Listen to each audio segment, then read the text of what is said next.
I did. I crumbled for a couple years. I became an alcoholic. I had a substance abuse problem with pills.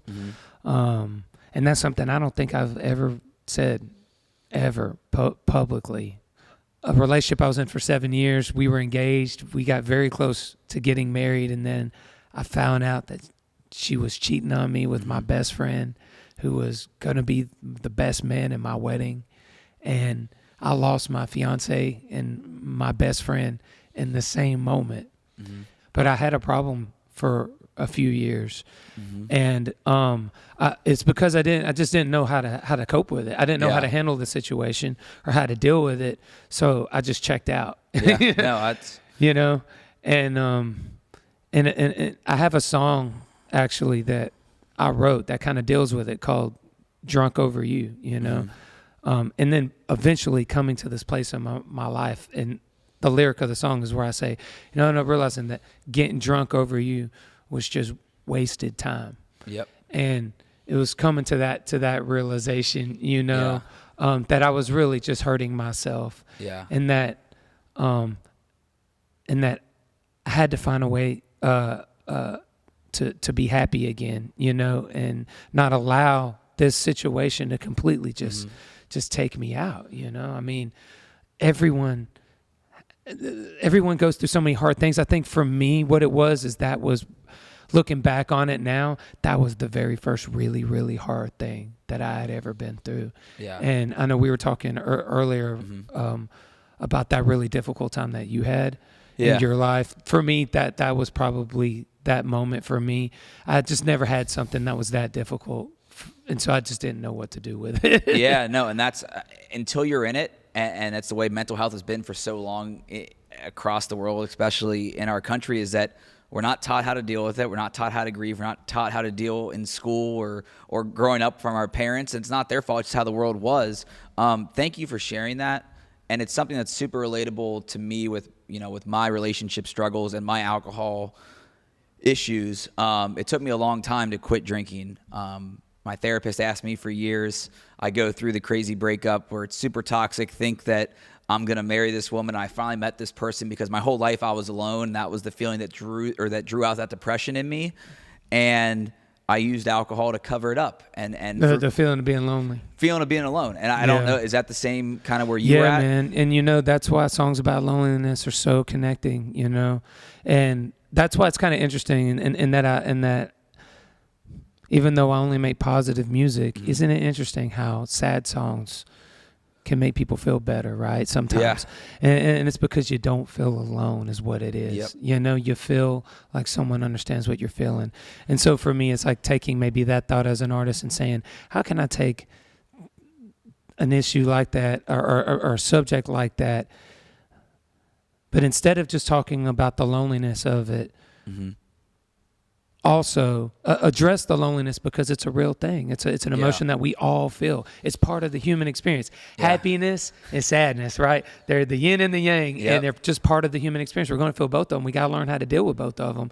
And for me, making sure that there's redemption in the lonely songs, in the songs about the loneliness, so that when you're listening to it, you feel that feeling that I'm not alone, but you also get that inspiration that this is not it, that there is a way out. Yeah, and it's really hard it's so important to keep that in mind, you know? Well, it's hard to see that, and one of the things that I preach and that I've learned is that feelings are temporary, good and bad. If you would have told me a year and a half ago when I was suicidal for 3 months and going through a crazy breakup and deaths in my family that I'd be doing this interview with you and what I'm doing full time now, like I would have told you you're effing crazy. Like I never thought I'd get out of that sadness and that depression. Did you feel like kind of sunk in that spot too, and that's why you gravitated towards the drinking and the pills? Because for me, that was the easy answer. It was almost like I was in this autopilot filling the void. I would get done reporting on the sidelines at an NFL game or doing a late night show, and I just go to the bar or club, and you get a little bit of free service, free drinks, and it helps out, and you just try to drain those sorrows away. Yeah, I think when I was young, I wasn't even really thinking about it deeply. Yeah. I was just living in the moment. So I would just feel sad. I wouldn't think too deeply about the fact that I felt sad. I just felt sad. Yep. So then I'd I'd get messed up so that I didn't think about it. Yeah. For the time being, you know. It is interesting how as you get older, though, after you've been drinking for a while or doing whatever it is for a while. Yeah. If you're doing that thing as a Band-Aid, Yep. you know, eventually you do start being able to take that step back and ask yourself, why am I doing this? So I think it's good for everybody to do that sometimes, you know, and just, I still do it to this day, you know, I got such an addictive personality, man. It's one of the things that really helps me with music and stuff is I can lock myself in a room for 12 hours and just work on a song. Yep. But I can also pick up a habit really easy and stick with it, you know. So I'm constantly having to kind of keep myself in check on like, if I'm recognizing myself overdoing something, it's like, why are you doing that? Yeah. Are you leaning on that thing? You know? Yeah. I should have asked you this before. Do you still drink or no? I do, but not not like that. Anywhere close. Yeah. That's where for me, it's like, I haven't decided if I'm ever going to drink again. It's been 7 months, but I think for me right now, I know it's best in this moment is to not drink. And maybe I'll get to a point where I can, but I just know me, I have that addictive personality where like, I can't just have 1, 2, 3 beers and, you know, I need to get messed up. That's just kind of the way my personality is. But thank you so much for sharing that. Man, that's great because that's maturity right there. That's I don't know how mature I am, but I'm growing that's up, being self-aware. It's knowing. Yeah. It's knowing your personality like that. You know, and just saying, I know me like that. Yeah. No, it takes a long time to get there and growing up and going through those lows. You mentioned getting through that moment and having a rough 2 years. When you turn the page and the opportunities start coming, obviously. Yeah, it was a big help to get past that. And I really just started focusing on my goals because I felt like the goals is what was going to bring the happiness. That's where I feel right now. It's the same thing. Okay, so here's where I was. I was like, man, these opportunities started happening, and they were really helping me. I was definitely now out of the trench of the sadness, but I was still looking for like the peace, the true the true the dream that we're all chasing, right? Yep. And so like for me, that was like the wife and the kid and the white picket fence and all that. I know for some people that's like the exact opposite of the dream, but for me, I want the little cabin in the woods and same here. That's you know what I mean? Yeah. So and I love music so much, and I put so much of my life into it. It was important for me that I was successful at it, not maybe for like the notoriety of it, but in the sense that meant that I was good at it, and that meant that I was a craftsman at my craft. You know what I mean? And so I just poured myself into finding the success. Yep. And then, you know, you hear it, everybody says it, and no one ever listens. So I don't expect anyone to believe me, you know, firsthand or anything like that. If they're on that journey of like whatever number they have in their head of that success is, or whatever place, you know, stability wise.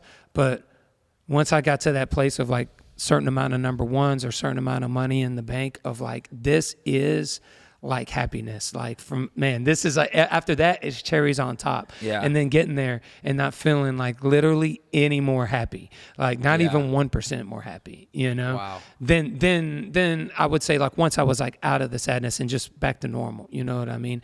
And that's for me when I really started kind of like looking around and like, well, then what is it? And that's when I connected the dots personally, that it wasn't external. It had nothing to do with like some accomplishment. It was all an internal thing for me. And that finding happiness was going to be something that now I had gotten the outside of life as far as the stability of the stress of like bills or like making sure my wife and my daughter are okay and all that. But as far as like personal happiness in all the other ways was now going to be an inside thing. And for me, what that is having a life that is extremely meaningful and a life that is a forward motion in all aspects, because I feel like it's such a gift. I exist against all odds.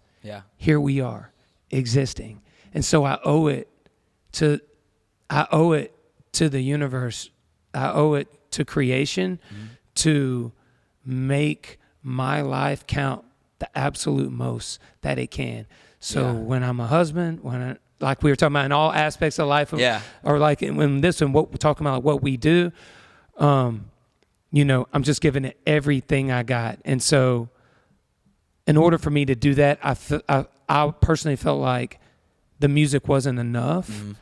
So I'm getting ready to launch something that's brand new that I'm really excited about, that for me personally is going to help me get that deeper sense of meaning out of life, which is for me the philanthropic side of helping others, you know.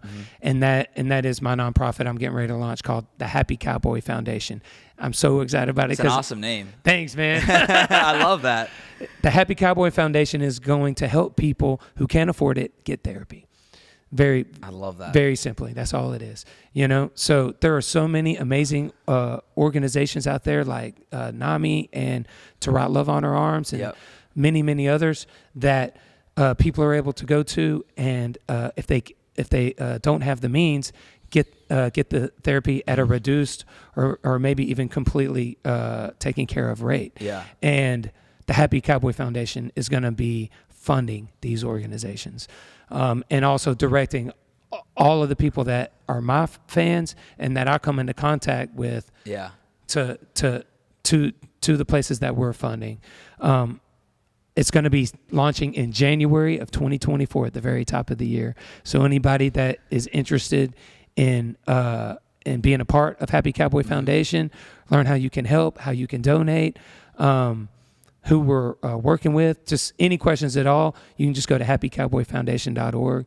But yeah, January 2024, the circle of life is about to get a lot bigger, and a lot more people are about to come into my world that I can't wait to connect with.